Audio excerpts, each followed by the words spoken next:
1946 White Sands Proving Ground. New Mexico 1946 White Sands Proving Ground. The desert air was still before dawn, cold enough that every breath turned to mist. A handful of men stood silently in the sand, their eyes fixed on the thin white column rising against the black horizon. Moments later, a countdown echoed across the range, calm, deliberate, final. Then the earth trembled. A thunderous roar ripped through the emptiness as a streak of flame cut across the early morning sky. The rocket climbed higher, faster, until it vanished into the clouds, leaving only a fading trail of fire. Among the small group watching was a cluster of former German engineers, men who once worked at Piemont, who had built Hitler's V2, the so-called vengeance weapon. But this rocket was different. It bore the markings of a new flag. The stars and stripes shimmered faintly on its body as it ascended beyond anything they had achieved under the Reich. For the first time, they realized their old empire's dream of technological supremacy was gone. America had taken their science, their ambition, and pushed it further than they ever dared. The age of German rocketry had ended. The American era had just begun. In the early years of the Second World War, the idea of a rocket capable of crossing national borders seemed closer to myth than to weaponry. Yet, within the laboratories of Nazi Germany, an extraordinary transformation was underway, one driven by desperation, ambition, and the intoxicating promise of technological supremacy. The heart of this pursuit lay on the Baltic coast, at a place called Piemont. Established in 1937, it became the nucleus of the Third Reich's most secretive and advanced weapons program. Here, under the leadership of a young and brilliant engineer named Wernher von Braun, Germany sought to harness the power of liquid fuel rocketry, not for exploration, but for vengeance. By 1942, Piemont's engineers had created something the world had never seen. The Aggregat 4, better known as the V2, Vergeltungswaffe, the Vengeance Weapon 2, standing nearly 14 meters tall, fueled by alcohol and liquid oxygen. It could travel faster than the speed of sound and deliver a 1-ton warhead over 300 kilometers away. It was the first man-made object to reach the edge of space, an invention so far ahead of its time that Allied scientists initially refused to believe the reports. But the rocket's brilliance was buried under its purpose, terror. Hitler, desperate to reverse the course of the war, saw the V2 as a weapon that could change history, one that could strike London without warning, leaving no defense possible. The men behind it were not ordinary engineers. Many were idealists, dreamers who had once fantasized about space travel and scientific progress. Yet, under the regime's iron command, their dreams were twisted into tools of destruction. Von Braun only, in his late 20s, balanced ambition with submission, pushing the limits of physics while navigating the political shadows of Himmler and the SS. Every launch that failed brought not only technical scrutiny but the threat of execution. The regime demanded miracles, and Piemont delivered them at a terrible human cost. In the early hours of October 3, 1942, the first fully successful V2 launch soared from the coast of the Baltic Sea, arcing through the stratosphere before crashing into the distant waters of the Baltic. The scientists erupted in applause. For a moment, it was pure triumph, the culmination of years of mathematical obsession and sleepless nights. But beyond the barbed wire fences, a darker truth loomed. The future of the V2 would not be celebrated in scientific journals or academic symposiums. It would be written in fire and blood across European cities. By 1944, as the Allies closed in from all directions, Hitler's obsession deepened. He demanded results, faster production, and total secrecy. Piemont became a fortress of innovation and fear. The Luftwaffe's decline meant that Germany needed new ways to strike back, to show strength when defeat seemed inevitable.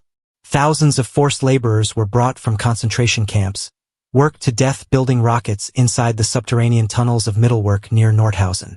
The engineers, aware of the suffering, continued their work, some out of duty, others out of fear, and a few out of cold ambition. The line between science and complicity blurred beyond recognition. When the first V2s began falling on London in September 1944, the shock was immediate. Civilians reported hearing no sound before impact, no warning, no sirens, just an explosion followed by silence. Over 9 months, more than 3,000 V2s would be launched, killing thousands of civilians across England, Belgium, and the Netherlands. To Hitler, it was proof of Germany's vengeance. To the world, it was a glimpse of a terrifying future, warfare beyond the reach of human defense.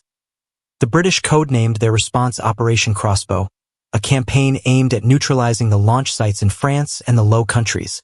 Allied bombers repeatedly targeted Peenemünde, flattening much of the facility in August 1943. But the damage came too late.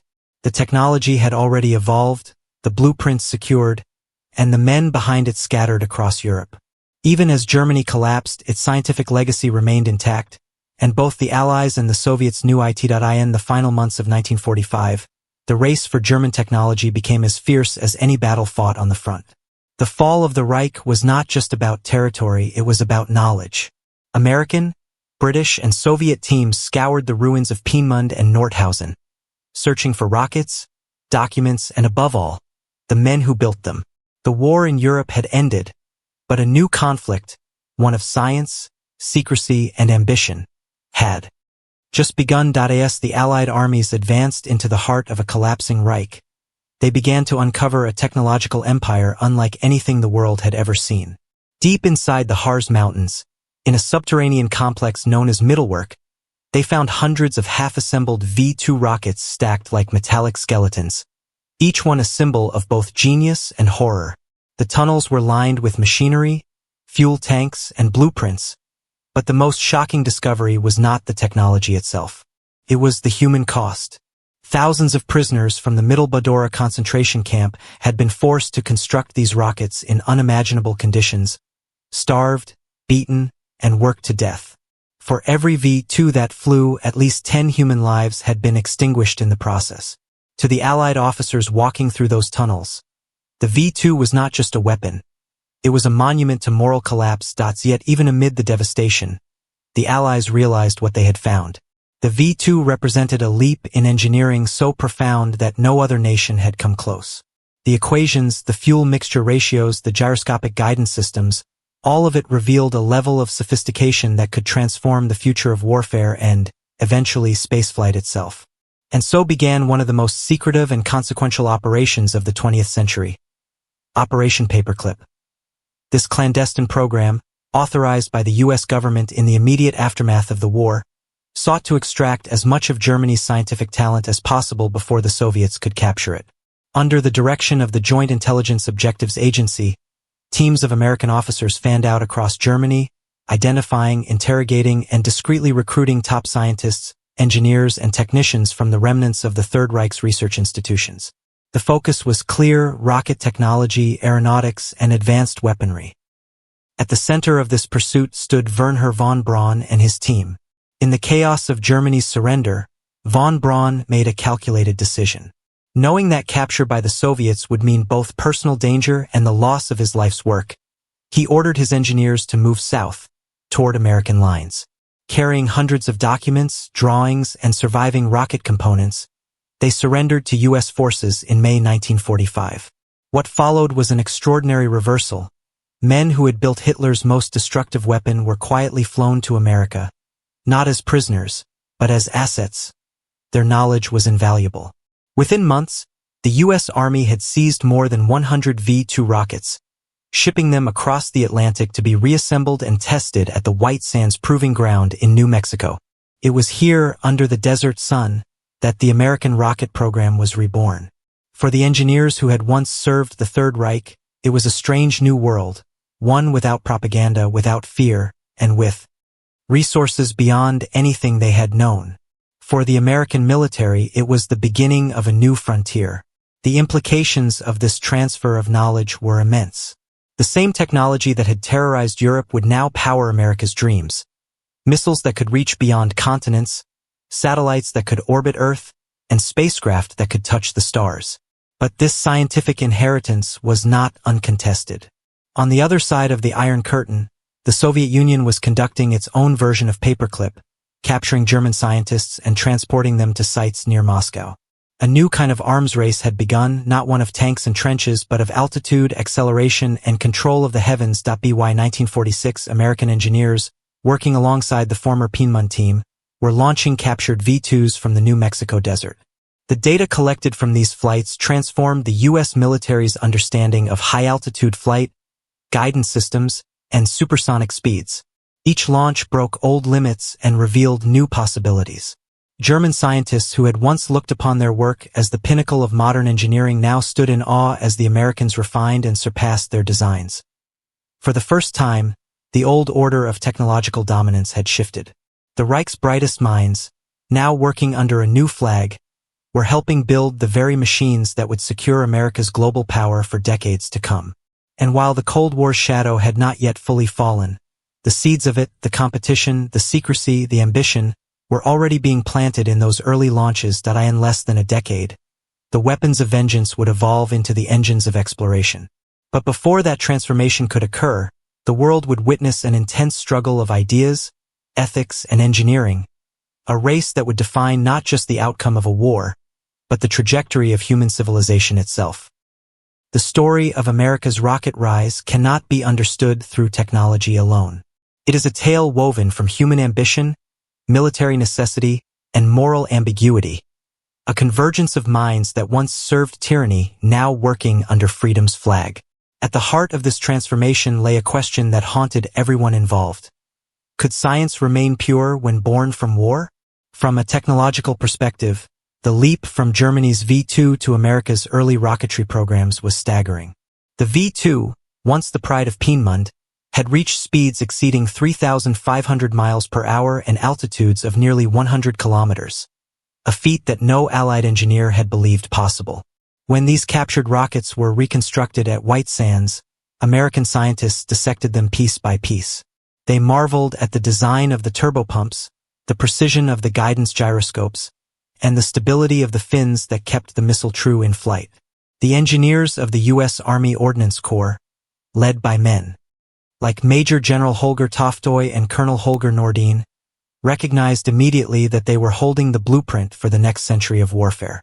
What the Germans had done under secrecy, the Americans would now do under open skies, faster, larger, and with a purpose far beyond revenge. Yet, behind every advancement lay a human dilemma. Many of the German scientists brought under Operation Paperclip had sworn oaths to Hitler and worked directly for the SS. Their wartime projects had cost thousands of lives.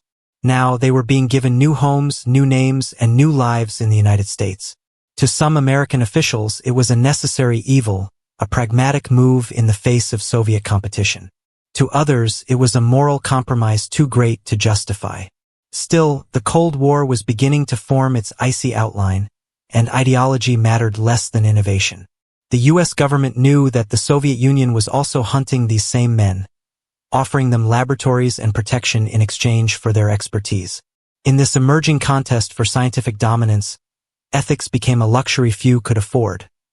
From a tactical angle, the lessons drawn from the V-2 went far beyond propulsion. The rocket's ballistic trajectory introduced a new era in military strategy. No longer would victory depend solely on ground troops or aircraft. The future would belong to nations that could strike from hundreds, even thousands of miles away. The early American projects, such as the Hermes program, began to integrate German technology with domestic innovation. Engineers experimented with new propellants, more stable guidance systems, and improved structural materials capable of surviving the intense stress of atmospheric re-entry. What began as reverse engineering evolved into true reinvention. Meanwhile, the former German engineers themselves were undergoing a transformation of identity. Many had joined the American effort not just for survival but for redemption. Working in military bases across Texas, Alabama, and New Mexico, they were introduced to a culture that valued scientific freedom, though within strict military boundaries. For the first time, their research was not hidden behind propaganda slogans or executed under fear of execution. Instead, they were surrounded by open debate, collaboration, and, eventually, hope. Wernher von Braun, once photographed beside Nazi officers, began lecturing at American universities about the future of interplanetary travel. To some, this new version of von Braun symbolized hypocrisy. To others, it represented the rebirth of science from the ashes of war. Then there was the enemy's angle, the Soviet reaction. Across the Iron Curtain, Soviet scientists under Sergei Korolev were racing to replicate and surpass the technology seized by the Americans. When they discovered that von Braun's team had surrendered to the United States, it was seen as both a humiliation and a challenge. The USSR began assembling its own German teams and launching modified V-2 copies under the name R-1. The rivalry that would later send men into orbit had already begun in the ruins of Germany. In those first post-war years, America's mastery of rocketry was not merely a scientific pursuit, it was a psychological declaration. The message was clear. The technological dream that Hitler had once envisioned now belonged to his enemies. And for the German engineers watching their work reborn in another land, it was a mixture of pride and pain. They had built the foundation, but they no longer owned the future. The human angle of America's rocket ascent reveals an extraordinary paradox. The very men who once built instruments of terror became architects of exploration. Among the 120 scientists brought under Operation Paperclip, none were more central than Wernher von Braun and his Piedmont core team. Settled first at Fort Bliss, Texas, and later at Redstone Arsenal in Huntsville, Alabama, they began integrating German engineering principles into U.S. military projects. Their early work on the Redstone missile marked a turning point. Unlike the V-2, the Redstone was not designed for vengeance but for precision and reliability, a weapon meant to deter, not to terrorize.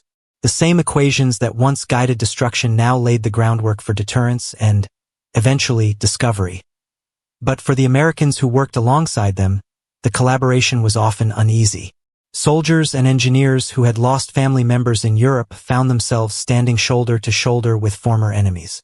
Reports circulated about the brutality of the middlework tunnels, and some questioned how these scientists could now serve under the banner of freedom.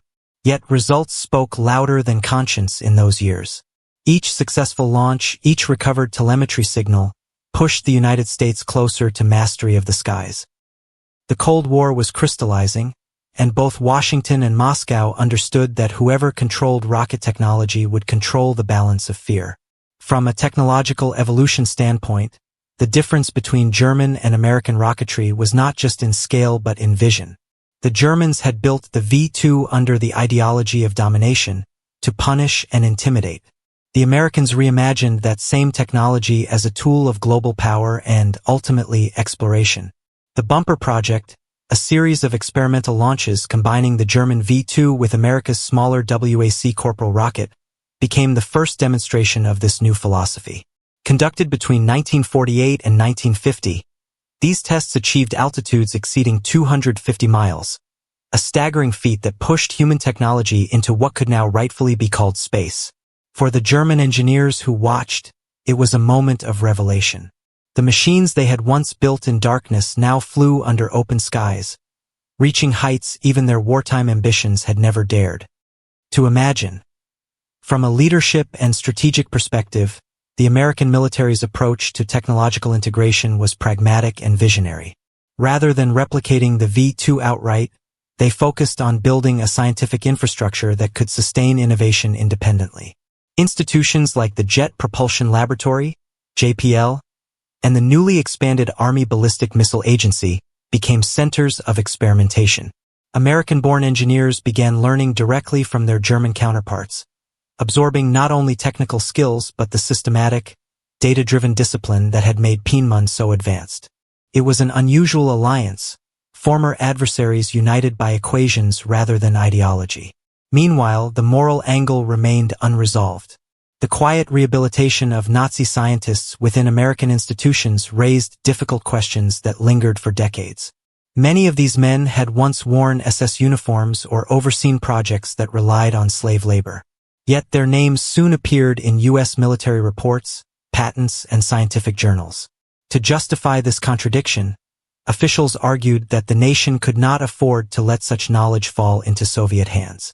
The moral weight of history was balanced against the strategic imperatives of the future. It was, as one intelligence officer later wrote, the cost of survival in an age where science itself had become the battlefield. By the early 1950s, the emotional and symbolic dimension of the story had shifted dramatically.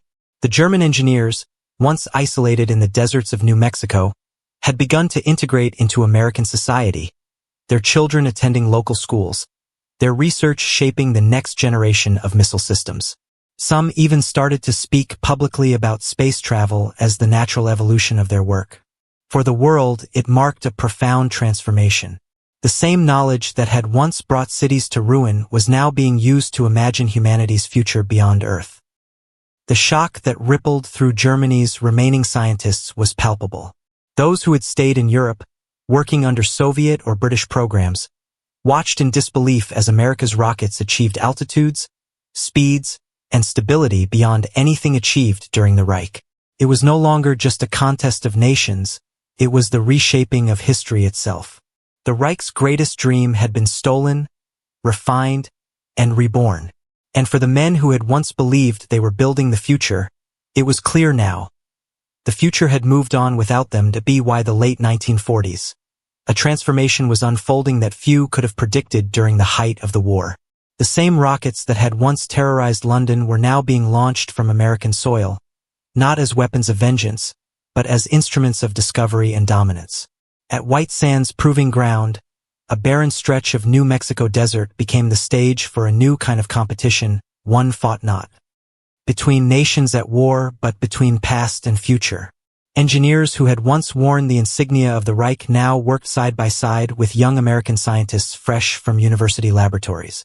Together, they assembled V-2 rockets captured from Germany, studying every wire, every valve, every bolt, learning how to push beyond the limits that once defined them. The Americans began modifying these rockets, integrating better telemetry systems, improved gyroscopic stabilization, and refined control mechanisms.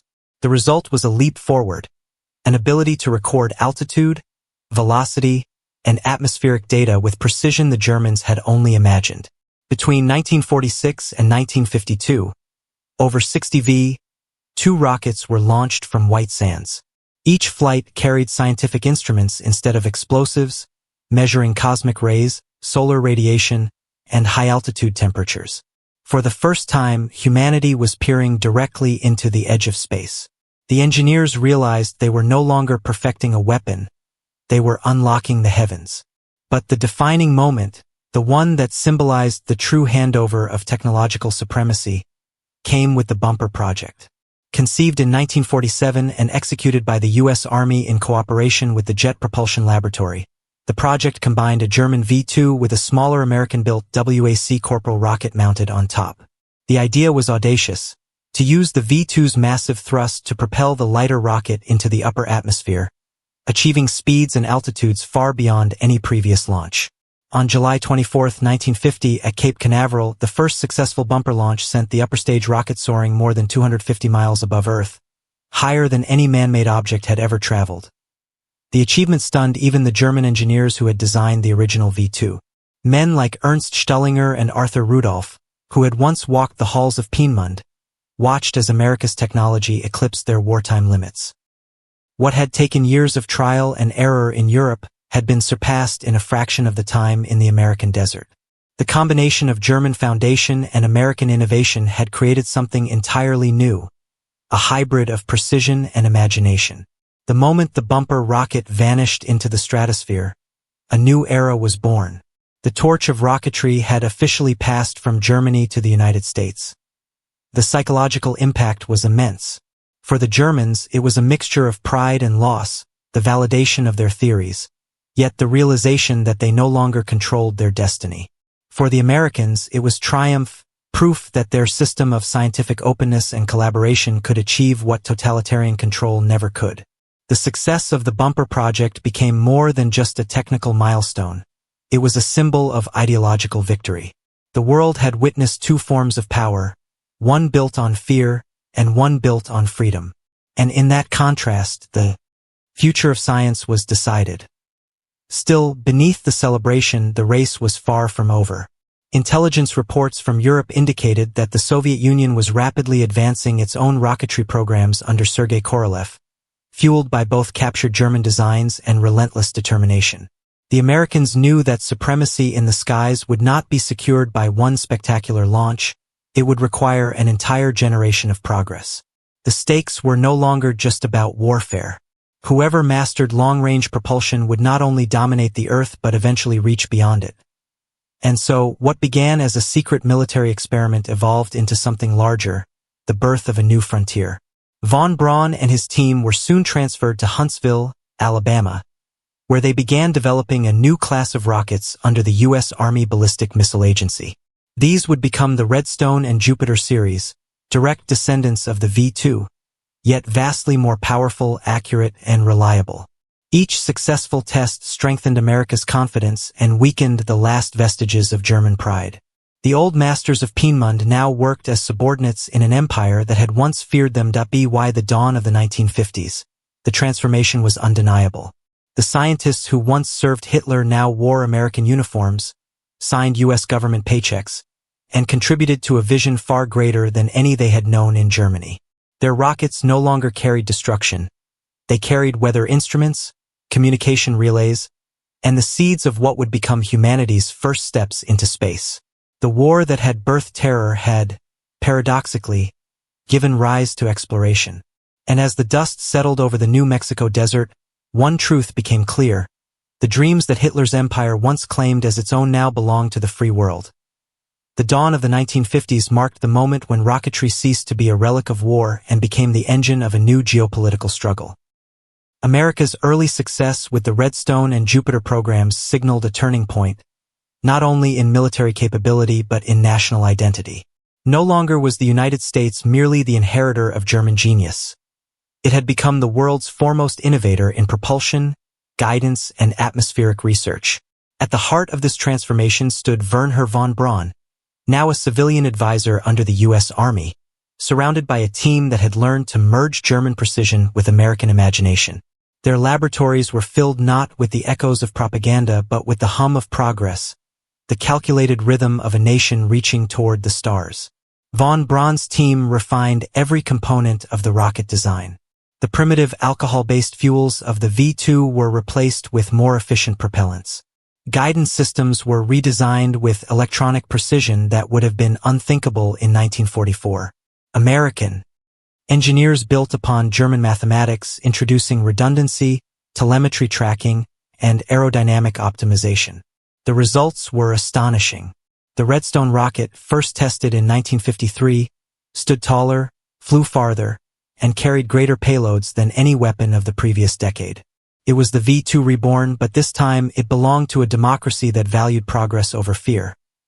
This period also marked the point where rocketry crossed from science into ideology. Every successful test launch at Cape Canaveral became a quiet message to Moscow. America was not only matching Soviet advances but preparing to surpass them. The USSR, under Korolev, had begun testing its own R-5 and R-7 rockets, the forerunners of intercontinental ballistic missiles. Both sides now viewed space not merely as an empty sky but as the ultimate high ground. The horizon that had once symbolized peace became a line of contest. And in this tension, humanity's most transformative achievements would be forged. The defining moment of this transition came in 1958 with the creation of NASA, the National Aeronautics and Space Administration. The shock of the Soviet launch of Sputnik in 1957 had jolted the American public and political establishment alike. A beeping metal sphere orbiting overhead shattered the illusion of U.S. technological superiority. Overnight, Congress poured funding into science education, aerospace research, and military R&D. Von Braun's team, long restricted to military oversight, was officially transferred to the civilian space program. Their mission was no longer to build weapons. It was to restore national pride and explore the cosmos. The irony was profound. The same minds that had once developed Hitler's rockets to strike London were now designing machines that would one day carry humanity beyond Earth's atmosphere. The Redstone rocket, born from the skeleton of the V-2, became the launch vehicle for Mercury Redstone 3, the mission that, in May 1961, would send astronaut Alan Shepard into space. The roar of that launch echoed far beyond the Florida coast. It was not just a technological success. It was a moral inversion. What had begun in secret Nazi laboratories ended as a public triumph of freedom. For the German scientists who stood among the cheering crowds that day, the emotions were complex. Some felt vindicated. Their work had finally reached its true purpose, freed from the chains of ideology. Others remained haunted by the ghosts of middle work, by the knowledge that the path to the stars had been paved with suffering. Von Braun himself, now an American citizen and national hero, rarely spoke of those years in Piedmont. He preferred to look forward, to Mars, to Saturn, to the dream of peaceful exploration. But history would never fully forget where that dream had begun. The symbolic reversal was complete. The empire that had once sought domination through fear had lost everything. Its technology, its scientists, and its ambitions now served a new vision, one defined not by conquest, but by curiosity. America's rockets had truly outrun Germany's dreams. What had started as a weapon of vengeance had become a vessel of hope. The line between destruction and discovery had blurred, and in that fragile balance, a new world was emerging. By the end of the 1950s, the United States had achieved what Hitler's regime never could: sustained, repeatable, and scalable mastery of rocketry. The sound that once heralded devastation now signified progress. From the deserts of white sands to the shores of Cape Canaveral, every launch was a testament to transformation, proof that the future belonged to those who could turn the machinery of war into the architecture of exploration. As the 1950s gave way to the turbulent dawn of the 1960s, the legacy of Germany's wartime rocketry reached its full paradoxical bloom. The scientists who had once labored in secrecy under the swastika now walked openly through American laboratories bearing the insignia of NASA. Their blueprints, born in darkness, had become the foundation of humanity's first steps into space. The transformation was astonishing, not only in technology but in meaning. What had once been conceived to destroy was now celebrated for uniting mankind in curiosity and ambition. Wernher von Braun, once a shadowed figure in Nazi Germany's war machine, became a household name in the United States. His team at Huntsville's Marshall Space Flight Center oversaw the development of the Jupiter and Saturn rockets, technological descendants of the V-2, yet evolved into machines of unmatched power and precision. Under von Braun's leadership, the Saturn V would eventually become the most powerful rocket ever built, capable of carrying human beings beyond Earth's orbit. When the world watched Neil Armstrong take his first steps on the moon in 1969, it was the culmination of a journey that had begun decades earlier in a hidden coastal facility on the Baltic Sea. Yet behind the triumph lay unresolved questions, moral, historical, and deeply human.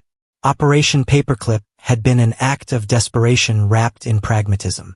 It had allowed America to secure a technological edge, but it had also blurred the boundaries between justice and necessity. Many of the scientists who had been granted new lives in the United States carried pasts stained by war crimes. Some had overseen forced labor at Middlework. Others had used concentration camp prisoners for experimentation or testing. Their knowledge had been purchased not in dollars, but in silence. The same government that had condemned Nazi atrocities now protected those responsible for enabling them.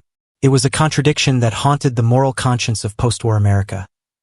Journalists and historians began uncovering these truths in the late 1950s, and again in the 1970s when classified files were declassified. Reports revealed how intelligence agencies had deliberately sanitized the records of incoming scientists to prevent public backlash. The discovery shocked many who had grown up idolizing von Braun and his team.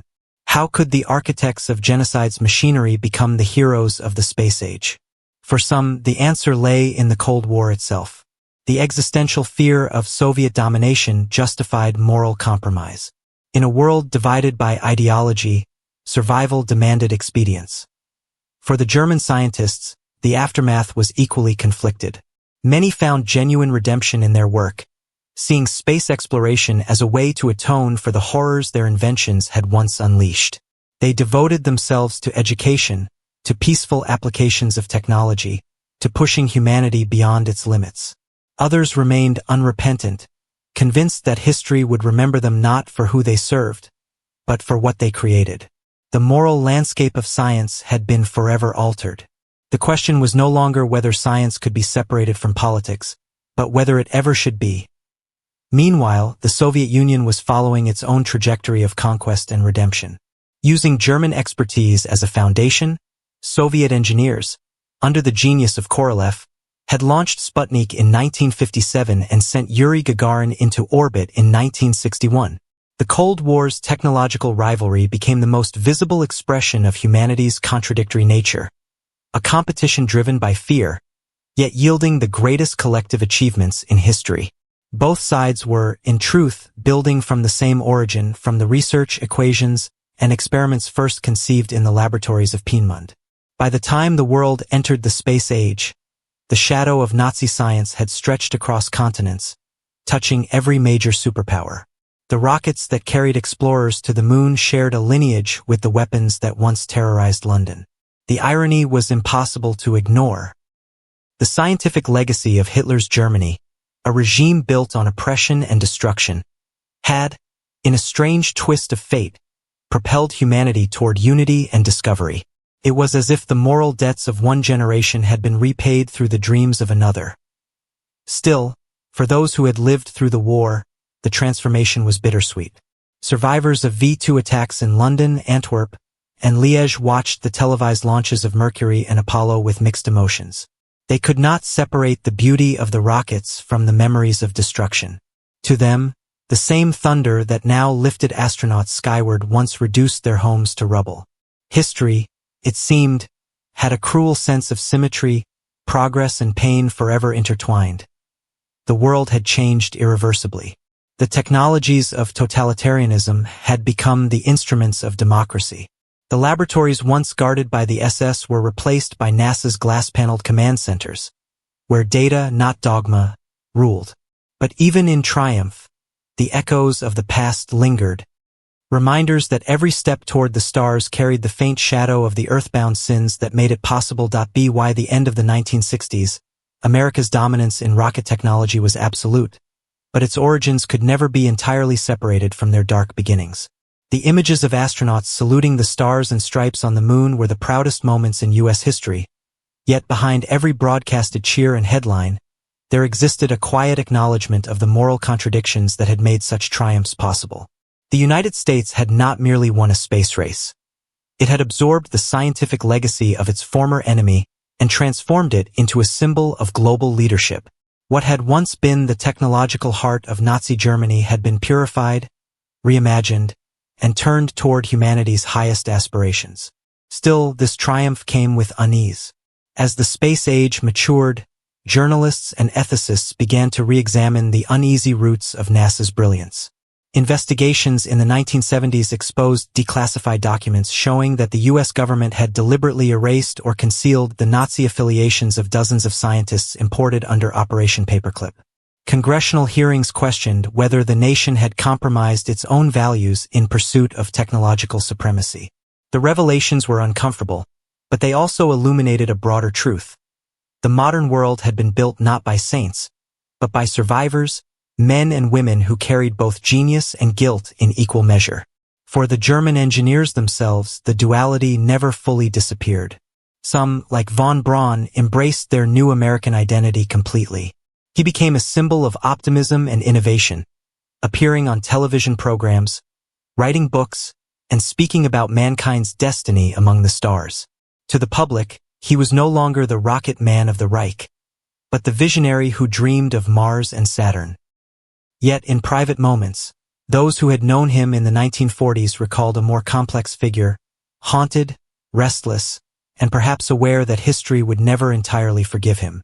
Others, less famous, lived quiet lives, working in research institutions or retiring into obscurity, their names footnotes in the vast chronicle of the Cold War. The moral consequences of their work reached far beyond their own lifetimes. The Cold War's missile race, the proliferation of nuclear-tipped rockets capable of annihilating entire cities, was the darker mirror of humanity's ascent into space. The same science that carried Apollo 11 to the moon also armed the intercontinental ballistic missiles that hovered in silos across continents, ready to unleash devastation at a moment's notice. Every triumph carried its shadow, every discovery its price. The irony was inescapable. The dream of flight that began with imagination had evolved into both the greatest promise and the greatest peril of human civilization. In Europe, meanwhile, Piedmont itself became a monument to the duality of progress. The site, once the cradle of the V2 program, was preserved as a museum by the late 20th century, a place where visitors could walk through the remnants of launch pads and laboratories, confronting the uncomfortable truth that human advancement is rarely innocent. The displays did not glorify the technology, nor did they entirely condemn it. Instead, they told the story of a civilization that had stumbled through darkness to reach the light, leaving behind a trail of moral ambiguity that could never be erased. The world's two great powers, the United States and the Soviet Union, continued their race for decades, each milestone pushing humanity farther from its violent origins. Satellites, space stations, lunar rovers, all owed their existence to the pioneering work first done under a totalitarian regime. Yet, in the hands of new generations, those machines became instruments of knowledge rather than destruction. When Apollo 17 left the final footprints on the lunar surface in 1972, von Braun and many of his colleagues watched quietly from the sidelines. Older now, their once radical dreams fully realized. For them, it was both vindication and closure. And so, in the aftermath of war and ambition, something unexpected had emerged: redemption through progress. The weapons of vengeance had become the vessels of exploration. The laboratories of Piedmont had transformed into the launch pads of Cape Canaveral. The men who once built instruments of terror had, intentionally or not, helped humanity rise beyond the confines of its own planet. History had not absolved them, but it had absorbed them, their brilliance, their flaws, and their contradictions, into the fabric of human advancement. The rocket age was born from the ashes of a fallen empire, but it no longer belonged to that empire. It belonged to the species that learned, through suffering and survival, that power without purpose leads only to ruin. From the scorched earth of World War II rose the shining arcs of spacecraft and satellites, proof that even the darkest origins could yield light. The story of how America's rockets outran Germany's dreams was not merely one of scientific triumph. It was the story of humanity itself, flawed, relentless, and forever reaching upward. In the end, the story of how America's rockets outran Hitler's dreams is less about conquest and more about transformation, the transformation of science, of morality, and of mankind's vision of itself. The V-2 rocket, once designed to deliver destruction without warning, became the ancestor of the very machines that carried humanity to the moon. The same principles of thrust, guidance, and trajectory that terrorized wartime Europe became the language of exploration, the mathematics of hope. It is one of history's most profound ironies that a technology born in tyranny became the vehicle of freedom's greatest triumph. But this transformation was not clean, nor was it free of shadows. Every launch, every countdown, every plume of flame rising from the Florida coast carried with it echoes of those who had suffered in the tunnels of Middlework and the ruins of London. The engineers who built the future could never fully escape the past. The moral question, whether ends can justify the means, lingered long after the last V2 had rusted away. The world had inherited not just a technology, but a burden, the knowledge that progress often walks hand in hand with compromise.